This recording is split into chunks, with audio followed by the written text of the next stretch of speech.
കോഴിക്കോട് പാളയം market Kalluthan കടവിലേക്ക് മാറ്റാനുള്ള corporation നീക്കത്തിനെതിരെ സമരം പ്രഖ്യാപിച്ച് കോൺഗ്രസ്. നഗരത്തിന്റെ പൈതൃകമാണ് പാളയം മാർക്കറ്റെന്നും കോർപ്പറേഷന്റേത് ബുദ്ധിമോശമായ നടപടിയാണെന്നും എം.കെ. രാഘവൻ എം.പി. കുറ്റപ്പെടുത്തി.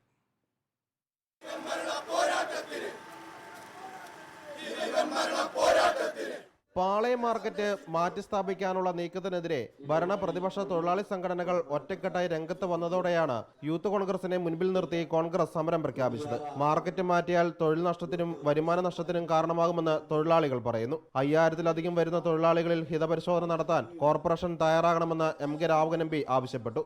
മറ്റേതെങ്കിലും താല്പര്യത്തിന്റെ പുറത്ത് നിങ്ങൾ ഒഴിപ്പിക്കാൻ ശ്രമിച്ചാൽ ഞങ്ങൾ അതിനെ ശക്തമായി ചെറുക്കും എന്നാണ് എനിക്ക് സൂചിപ്പിക്കാനുള്ളത്. ഞാൻ ചോദിക്കട്ടെ, ഇങ്ങനെ ഒരു ബുദ്ധിമോശം ആരും കാണിക്കൂ? നിങ്ങൾ ആരുടെ താല്പര്യം സംരക്ഷിക്കാൻ വേണ്ടിയാണ്, നിങ്ങൾ ആരെ രക്ഷിക്കാൻ വേണ്ടിയാണ് ഒഴിപ്പിക്കുന്നത്? ഇവിടെ കോഴിക്കോടിന്റെ പാരമ്പര്യം, പൈതൃകം എന്ന് പറയുന്നത് ഇതൊക്കെ തന്നെയാണ്. നിങ്ങൾ ആലോചിക്കണം.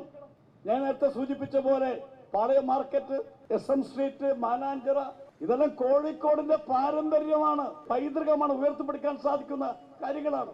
ഗതാഗതക്കുരുക്കും ജീർണിച്ച കെട്ടിടങ്ങളും അസൗകര്യങ്ങളും ചൂണ്ടിക്കാണിച്ചാണ് പതിറ്റാണ്ടുകൾ പഴക്കമുള്ള നഗരത്തിന്റെ ചരിത്രത്തിൽ ഇടം പിടിച്ച പാളയം മാർക്കറ്റ് മാറ്റാൻ കോർപ്പറേഷൻ തീരുമാനിച്ചത്. എന്നാൽ കല്ലൂത്താൻ കടവിൽ നിർമ്മിച്ച പുതിയ കെട്ടിടത്തിൽ മാർക്കറ്റ് തുടങ്ങാനുള്ള അടിസ്ഥാന സൗകര്യം പോലുമില്ലെന്ന് വ്യാപാരികൾ പറയുന്നു. ചർച്ചയിലൂടെ പ്രശ്നപരിഹാരം കാണാനുള്ള ശ്രമത്തിലാണ് കോർപ്പറേഷൻ. റിപ്പോർട്ടർ, കോഴിക്കോട്.